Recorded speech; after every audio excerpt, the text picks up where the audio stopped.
بسم اللہ الرحمن الرحیم۔ صبح فجر کے بعد یہ دعا پڑھیں اور کمال دیکھیں۔ حضرت حسن بصری رحمہ اللہ فرماتے ہیں کہ حضرت سمرہ ابن جندب نے فرمایا کہ میں تمہیں ایک ایسی حدیث نہ سناؤں جو میں نے رسول اللہ صلی اللہ علیہ وسلم سے کئی مرتبہ سنی۔ حضرت ابو بکر صدیق رضی اللہ تعالیٰ عنہ اور حضرت عمر رضی اللہ تعالیٰ عنہ سے بھی کئی مرتبہ سنی۔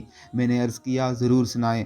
فرمایا جو شخص صبح و شام ان کلمات کو پڑھے، اللہم انت خلقتنی وانتا تہدینی وانتا تطعمنی وانتا تسقینی وانتا تمیتنی وانتا تحیینی، پھر اللہ تعالیٰ سے جو مانگے تو اللہ تعالیٰ اسے ضرور وہ چیز عطا فرمائیں گے۔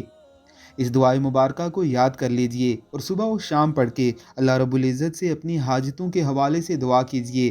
انشاءاللہ العزیز آپ کی تمام حاجتیں پوری ہوں گی، آپ کی تمام مصیبتیں دور ہوں گی۔